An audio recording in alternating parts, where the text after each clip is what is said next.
সম্প্রতি নগরীর বায়েজিদে নালা থেকে বস্তাবন্দি অবস্থায় উদ্ধার হয় ১,৩৫০টি বুলেট।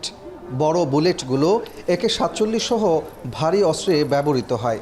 যদিও পুলিশের দাবি এগুলোর কোনোটিই তাজা বুলেট নয়, আর্মি সহ অন্যান্য বাহিনীর ফায়ারিং প্র্যাকটিসের খালি খোসা ও সম্মুখ ভাগ। একই দিন বায়েজিদের খন্দকার পাড়ায় র্যাবের অভিযানে আমেরিকার তৈরি পিস্তল এবং পটিয়ার দুর্গম পাহাড়ে অভিযান চালিয়ে পাওয়া যায় আরও 4টি আগ্নেয়াস্ত্র।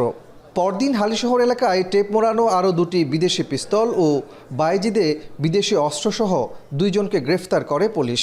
এভাবে প্রতিদিনই দেশি বিদেশি অস্ত্র উদ্ধার হচ্ছে বন্দরনগরীতে। প্রশ্ন উঠছে, এত বিপুল অস্ত্রের উৎস কোথায়? কখনো চাঁদাবাজি, কখনো অস্ত্র হাতে মহড়া, কখনো ব্যবসা প্রতিষ্ঠান বা বসতঘরে হামলা করছে সন্ত্রাসীরা। এছাড়া দিনে দুপুরে সশস্ত্র মহড়া আর খুন খারাপি আতঙ্ক ছড়িয়েছে পুরো জনপদে। অস্ত্রধারী যারা সন্ত্রাসী আছে এদের বিরুদ্ধে আমাদের টলারেন্স 0। আমরা যে কোনো মূল্যে এদেরকে আইনের আওতায় আনার জন্য বদ্ধপরিকর। গোয়েন্দা সূত্র বলছে, পার্বত্য সীমান্ত ও মিয়ানমারের সীমান্ত ব্যবহার করে আসা অবৈধ অস্ত্রের চালান স্থানীয় সন্ত্রাসী ও গ্যাংগুলোর কাছে সরবরাহ করে কয়েকটি চক্র।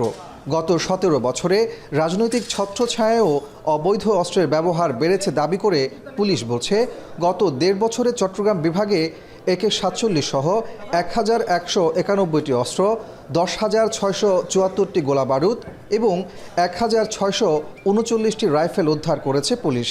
এখানে অস্ত্র এবং অস্ত্রধারী হলো সবথেকে বড় নাম্বার 1 এনিমি। তো তাকে এবং তাদেরকে আমরা এখানে স্থায়ীভাবে বা অস্থায়ীভাবে কোনোভাবেই থাকতে দিচ্ছি না। 1.5 বছরে চট্টগ্রাম মহানগর ও জেলায় অর্ধশতাধিক হত্যাকাণ্ডের ঘটনা ঘটেছে আধিপত্য বিস্তার ও চাঁদাবাজিকে কেন্দ্র করে, যার বেশিরভাগই প্রকাশ্যে গোলাগুলি। অস্ত্রের এমন ছড়াছড়িতে আতঙ্কিত চট্টগ্রামের সাধারণ মানুষ ও ব্যবসায়ীরা। অস্ত্রের ঝনঝনানি, সাধারণ মানুষের নিরাপত্তা মারাত্মকভাবে বিঘ্নিত হচ্ছে। আমরা ভীত সন্ত্রস্ত হয়ে আছি। রাষ্ট্র আমাদের কি দায়িত্ব নেয় সেদিকে তাকিয়ে আছি। এসব অস্ত্র উদ্ধারের পাশাপাশি অস্ত্র চোরাচালানের পথ বন্ধ করা না গেলে জননিরাপত্তা হুমকির পাশাপাশি আসন্ন স্থানীয় সরকার নির্বাচনে এর প্রভাব ভয়াবহ হওয়ার আশঙ্কা সচেতন মহলের। কাজী মাহফুজ, এখন, চট্টগ্রাম।